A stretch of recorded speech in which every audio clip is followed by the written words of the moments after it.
자, 이번 시간은 생명의 특성 중에서 자극에 대한 반응이나 어떤 세포로 이루어져 있다 이런 내용들을 가지고 문제를 풀어보는 시간입니다. 1번 문제 같은 경우에 빛이 주어지는 쪽으로 이렇게 줄기가 휘어졌다, 그죠? 그럼 빛이라는 자극에 식물이 반응을 하면서 휘어졌기 때문에 생명의 특성 중 자극에 대한 반응을 찾아보라 이런 내용이 되겠네, 그죠? 1번부터 5번까지 내용 중에서 자극에 대한 반응은 5번 보면은 어두운 곳에서 밝은 곳으로 나오면 동공이 작아진다. 즉, 빛이 영향이 되어서 동공, 내 눈에 동공이 반응을 보였기 때문에 5번으로 하면 되겠죠.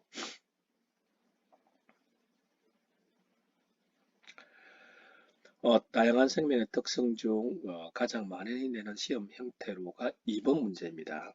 어, 예를 들고 이 얘가 생명의 특성 중 어디에 해당되는가? 운동을 하고 난 후 개는 혀를 내밀고 숨을 헐떡인다. 우리는 땀구멍이 있지만 개 같은 경우에는 혀를 통해서 체온을 조절할 수밖에 없습니다. 결국 체온을 일정하게 유지하기 위한 행동이고 혐오를 이렇게 자라면은 몸 일부가 이렇게 툭 튀어나와서 톡 떨어져 가지고 두 개가 됩니다. 이러다 보니까 결국 하나가 두 개로 되는 거죠. 즉 세포 분열 자체가 생식으로 이어지는 겁니다. 그러면은 항상성과 생식 두 개 조건을 만족해야 되겠죠. 그 다음 사막여우, 북극여우에 비해 몸 말단 부위가 크기가 더 크다. 열을 잘 발산내보내기 위해서 뜨거운 사막에 적응한 경우다, 그죠? 그리고 오랜 세월 지나다 보니까 사막 여우만의 특징, 즉 진화를 이뤄냈습니다. 그래서 답은 1번 되겠습니다.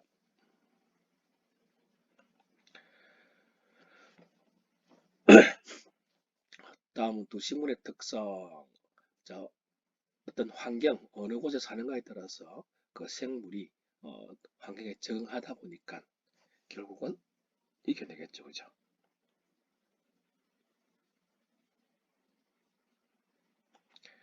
자, 4번 문제는 잘 봐두세요.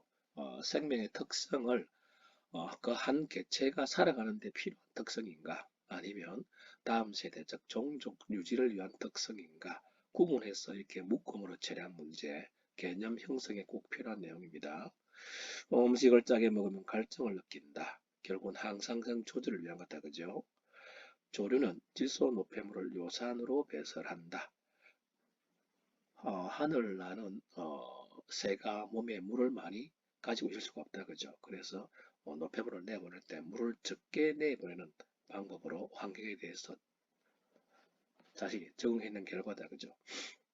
식물은 햇빛이 비치는 쪽으로 굽어 자란다. 자기에 대한 반응입니다. 결국은 A, 이런 어떤 환경에 대한 적응이기 때문에 니은이 해당됩니다.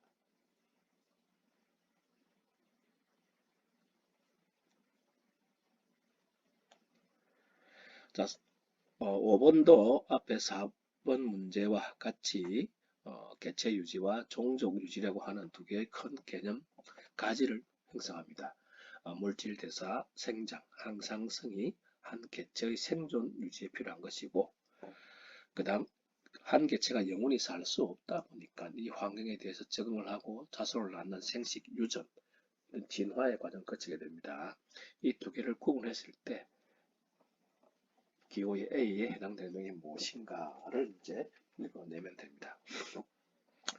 물질 대사는 동화 또는 이화라 했습니다. 그죠? 그럼 그 A, 동화 작용이 되겠죠. 동화는 에너지를 흡수한다. 흡열 반응이다. 그럼 개구리가 알을 낳는 것은 종족 유지의 특성이다. 뭐 문제가 없죠. 그죠? 저지대에 살던 사람이 고산지대에 머물 경우, 즉 결국 수가 증가하는 환경에 대해서 적응을 하는 내용입니다. 실제 이런 고산지대에 사는 경우가 적혈수가 훨씬 많습니다.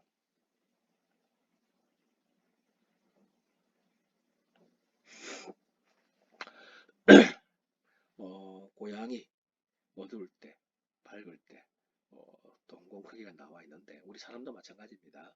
어두울 때는 동공이 크고 밝을 때는 동공이 작아지겠죠. 그죠? 어떤 자극에 대한 반응 1, 2, 3, 4, 5 중에서 자극에 대한 반응은 쉽게 찾아낼 수 있죠. 그죠?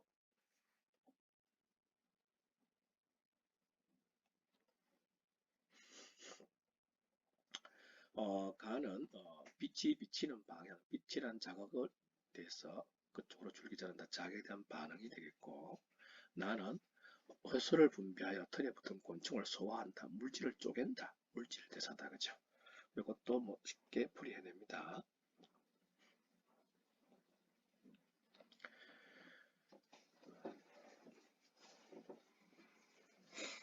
자, 땅다람쥐가 체온을 유지한다. 일정하게 유지한다. 그러면 또는 단어가 항상성일 테고 날씨가 추워지고 먹이가 부족해지면 동면한다. 생물마다 뭐 겨울을 나는 방법이 다른데 이 땅다람쥐는 체온을 일정하게 유지하면서 나름 동면하는 방법으로 환경에 적응하고 진화한 결과가 되겠죠.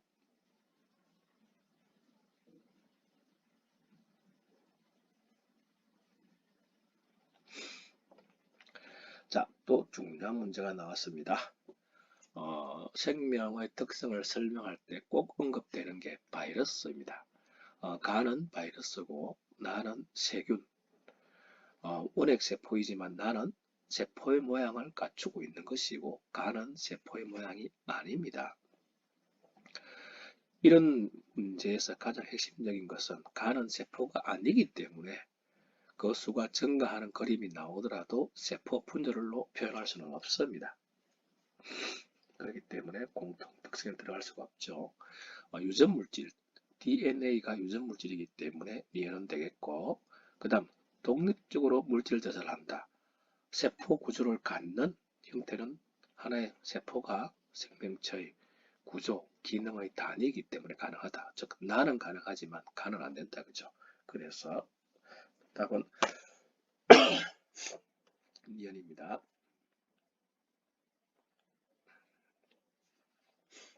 10번도 좀 잘 봐두세요. 뭐 고드름, 아메바, 바이러스. 보통 이런 형태의 그 개념도 문제를 낼 때는 어, 생물이 아닌 것, 그 다음 생물, 그 다음 바이러스를 딱 넣어서 세 개를 구분하는 경우가 많습니다. 일단 유전물질을 갖는다. 아메바나 바이러스는 유전물질을 갖는다. 그렇기 때문에 예로 가가 왔고 가의 질문으로 A가 왔는데 올 수 있는 A는 당연히 뭐다? 아메바가 되겠죠. 그죠? 그 다음 당연히 B는 고드름이 될 테고 자 그러면은 유전물질은 가지고 있지만 세포인가 아닌가를 물어볼 수 있다. 그죠? 그러면 A는 아메바기 때문에 세포 구조이다 이해가 되겠고 아니오 해서 바이러스가기 때문에 가에 해당되는 적합한 질문이 됩니다. 아메바는 하나의 세포 구조이기 때문에 당연히 물질 대사를 하는 것이 맞고요. 그 다음에 B는 고드름 이렇게 세 가지의 생물과 비생물을 주어서 구분하는 문제 좀 잘 봐두길 바랍니다. 이번에는 바이러스와 일반적인 진핵세포입니다. 동물세포이기 때문에 아까는 세균이었고 이번에는 바이러스와 진핵세포. 간은 세포막을 갖는다. 항상 나오지만 간은 세포 자체가 아니기 때문에 세포 구조가 아니기 때문에 다 틀린 말이 됩니다. 나는 자신의 요소, 즉 하나의 세포 구조를 갖는 것은 하나의 생명 능력을 가진 거기 때문에 맞겠죠. 모두 핵산 유전물질이 됩니다. DNA, RNA인데 핵산 갖는다. 맞겠죠.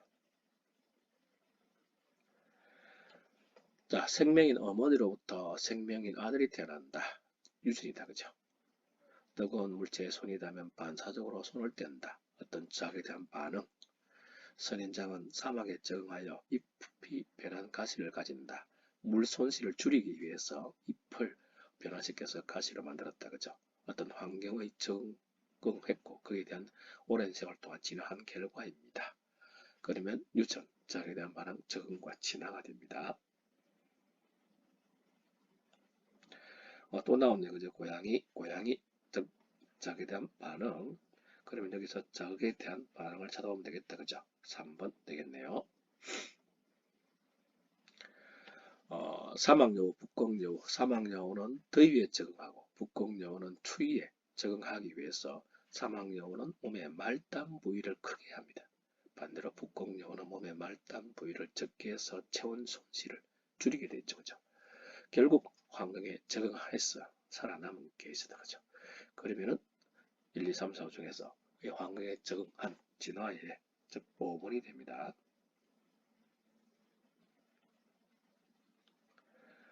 15번 문제. 계속 반복되는 문제이지만 꼭 얘들을 많이 어, 읽어서 이해하길 바랍니다. 올챙이가 개구리가 된다. 없는 게 생겨난다. 발생과 생장.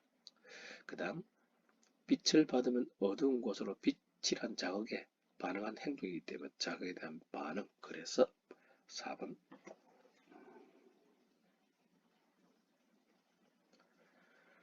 페니실린 이야기. 우연찮게 이제 페니실린이 발견되는 과정.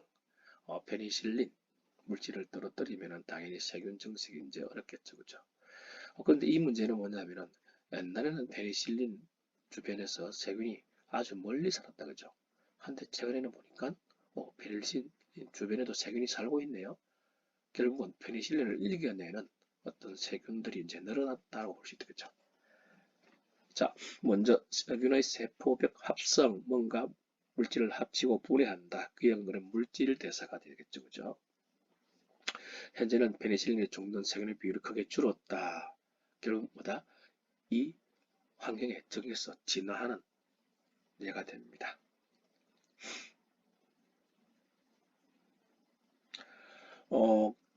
그리고 17번 문제 형태도 잘 봐주길 바랍니다. 공통점, 그 다음에 단독 기능을 특정을 물어보는 어떤 벤 다이어그램 형태인데, 자, 대장균, 여기는 대장균은 세포 구조다, 그죠? 그럼 이거는 바이러스답니다. 세포 분열한다. 세포 분열한 세포 구조만 가능하겠죠. 핵산을 가진다. 바이러스도 핵산을 가지고 대장균도 핵산을 가진다. 효소를 가진다. 효소를 가진다. 누가 가능하다? 세포 구조를 갖는 개체가 가능하다.